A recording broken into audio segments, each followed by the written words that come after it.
अस्सलाम वालेकुम, I am मानो।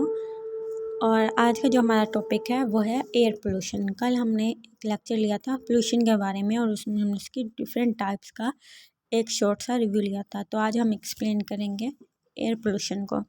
एयर पोल्यूशन क्या है?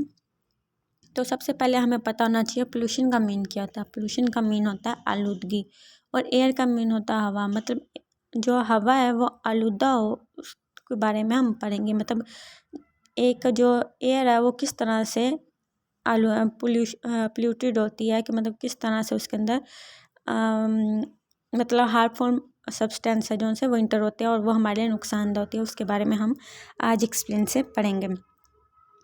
तो हवा कैसे आलूदा होती है? उसके अंदर केमिकल हार्मफुल का मिक्सचर बन जाता है। मतलब उसमें कौन कौन सा हार्मफुल केमिकल्स होते हैं, जैसे गैस होगी, पॉइजन हो गया, डस्ट, स्मोक, ये सब मिलकर हवा को गंदा कर देते हैं। और अगर जब हम सांस लेते हैं तो वो जो एक गंदी हवा होती है वो हमारे जिस्म में चली जाती है और बहुत ज़्यादा बीमारियां लेकर अंदर इंटर हो जाती है और अंदर जाके वो डिफरेंट किस्म की डिजीज़ कॉज करती है। कुछ होती है जो हमारी बॉडी है जिसको रिजेक्ट कर देता है। मतलब हमारी बॉडी अगर स्ट्रॉन्ग हो, हेल्दी पर्सन हो, तो वो मतलब उसको इतना फील नहीं होता और वो जल्दी उसके अपोजिट साइड पे एंटीबॉडीज़ बना लेता है और वो मतलब बच जाता है, इंसान को इतना वो नुकसान नहीं होता। लेकिन कुछ जो पर्सन होते हैं जो वीक होते हैं, मतलब हेल्दी नहीं होते, तो उनमें ये मुख्तलिफ़ किस्म की वो एंटीबॉडीज़ हैं जो उनसी वो बनती हैं, लेकिन वो इनके ख़िलाफ़ वो काम नहीं कर पाती, उनको मार नहीं सकती जो भी ये बीमारियां बनाती हैं। तो इस तरह से ये मतलब ये हमारे लंग्स में डिजीज़ कॉज कर देती हैं। अब हमारे जो फेफड़े हैं वो ख़राब हो जाते हैं, हमें सांस लेने में तकलीफ़ होती है। तो ये सब इसकी डिजीज़ है। तो ये 2 टाइप्स की होती है। इसकी 2 टाइप्स है, आउटडोर एयर पोल्यूशन और इंडोर एयर पोल्यूशन। जो आउटडोर एयर पोल्यूशन है उसमें smoke, particles, acid rain, green house gases शामिल हैं। मतलब इसमें ये सब शामिल होता है आउटडोर में। मतलब आउटडोर का मतलब होता है घर से बाहर। मतलब घर से बाहर मतलब हम लोगों के इलाके से बाहर में जो एयर पोल्यूशन है वो किस तरह से होती है। तो वो उसमें होती है स्मोक होती है, पार्टिकल्स होते हैं, रेन एसिड होती है, ग्रीन हाउस गैसेस शामिल होती हैं। ये सब होती हैं आउटडोर पोल्यूशन जो हमारे एयर को पोल्यूटेड करती हैं। और इंडोर कौन कौन सी होती है? इंडोर में मतलब वो होती है जो हम घर में हम किस तरह से हवा को ख़राब करते हैं। तो उसमें शामिल होती है स्मोक। सबसे पहले तो वो मतलब सिगरेट जो पीते हैं वो लोग अपने घर की इन्वायरमेंट, घर की हवा को ख़राब कर लेते हैं। देन नेक्स्ट मतलब कुछ लोग जैसे बुज़ुर्ग जो होते हैं वो हुक्का टाइप मतलब कुछ ऐसे वो लेते हैं। तो और उसके अलावा फॉसल फ्यूल्स की बर्निंग होती है जो इंसान खुद करता है। फेयर प्लेसेस और फंड्स, ह्यूमन सोर्सेज मतलब खाना पकाना, ये वो मतलब जो उन चीज़ें हवा में शामिल हो जाती हैं। गैस वगैरह जो हम यूज़ करते हैं घर में वो भी हवा में शामिल हो जाते हैं कि वो हम गैस चला के उसको बंद करना भूल जाते हैं, जिसकी वजह से वो भी पूरे घर की हवा ख़राब कर देती है। तो ये है इंडोर एयर पोल्यूशन। तो आगे हम देखेंगे कि जो पोल्यूटेड एयर होती है उसमें क्या क्या शामिल होता है जो हवा को गंदा करता है। तो इसमें कार्बन डाइऑक्साइड होती है, कार्बन मोनोऑक्साइड होती है, सल्फर डाइऑक्साइड होती है, सल्फर डाइऑक्साइड, ऑक्सीजन और ऑक्सीजन सो NO। ये मतलब ये सब चीज़ें होती हैं जो हमारी हवा को गंदा करती हैं। और ये सब कहाँ से आती हैं? ये सब आती हैं ट्रैफिक से, मतलब जो गाड़ियों से निकलने वाला धुआं होता है वो, उसके अलावा इंडस्ट्रीज़ का जो धुआं होता है वो, उसके अलावा जो हम स्मोक करते हैं वो, मतलब ये सब चीज़ें मिल के ना हवा को इस तरह से गंदा करती हैं। देन नेक्स्ट हम पढ़ेंगे primary mechanism of air pollution. Air pollution का प्राइमरी मैकेनिज़्म क्या है? इसमें ये होता है प्राइमरी मैकेनिज़्म में एयर पोल्यूशन कोई भी सब्सटेंस जो डायरेक्टली एटमॉस्फेयर में चला जाए।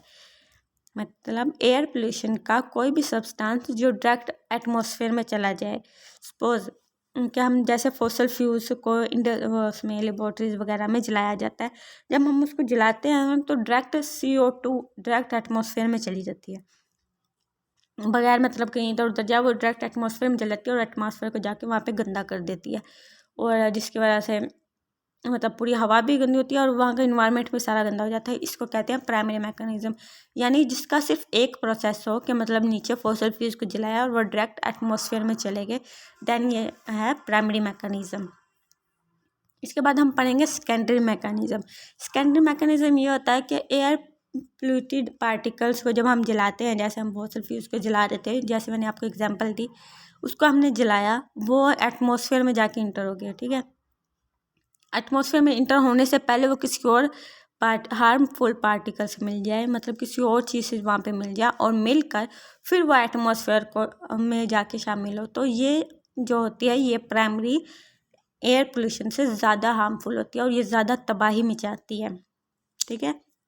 मतलब ये इतना वो प्राइमरी मैकेनिज्म है जैसा, वो इतना हार्मफुल नहीं होता जितना सेकेंडरी ज़्यादा होता है, क्योंकि ये अकेली, वो तो अकेली एटमॉस्फेयर में जाती है ना, ये दूसरी गैसेस को जो कि पहले ही हमारे लिए बहुत हार्मफुल हैं उनके साथ मिलकर और ज़्यादा हार्मफुल बन जाती है और एटमॉस्फेयर को और ज़्यादा नुकसान पहुँचाती है।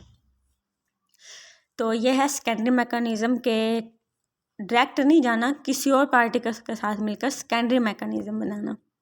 इसके बाद आ जाते हैं अफेक्ट के, मतलब ये क्या क्या अफेक्ट करते हैं जो एयर पोल्यूशन है। तो ये क्या अफेक्ट करती है, डिजीज़ कॉज करती है, human affect easy disease, environmental affect करती है, इन्वायरमेंट को ख़राब करती है, एसिड रेन, मतलब जो रेन होती है वो हमारी आजकल वो सही नहीं होती, वो एसिड रेन होती है, इसमें बहुत ज़्यादा एसिड वगैरह, तो जाहिर सी बात है जब एटमॉस्फेयर ठीक नहीं होगा तो जो रेन है वो कैसे मतलब क्लीन हो सकती है।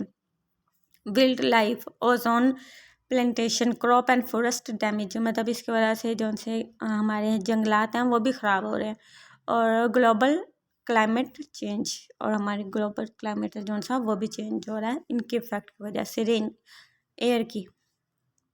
कंक्लूजन, इसका कंक्लूजन क्या है कि हम किस तरह से इन चीज़ों से बच सकते हैं। Air pollution has a long been a serious problem in our world, without air earth would be unable to split the world, मतलब हम हवा के बगैर रह नहीं सकते, हवा हमारे लिए लाजमी है और हमारा जिंदा रहने के लिए एयर बहुत ज़रूरी है। और इससे हम किस तरह से बच सकते हैं, यही है कि भाई ज़्यादा से ज़्यादा जंगलात बनाए, और गाड़ियों का यूज़, मतलब एक घर में 3-3 4-4 गाड़ियों का होना ज़रूरी नहीं है, एक भी गाड़ी चला के बंदा काम कर सकता है। हर गाड़ी में एक एक बंदा, हर फैमिली का एक एक बंदा एक एक गाड़ी में जा रहा होता है, जिसकी वजह से उस मतलब सोसाइटी का एनवायरनमेंट बहुत ज़्यादा धुआं से वो ख़राब हो जाता है। तो हमें मतलब ये चीज़ें कम करनी चाहिए और हमारे इन्वायरमेंट को साफ़ सुथरा रखना चाहिए।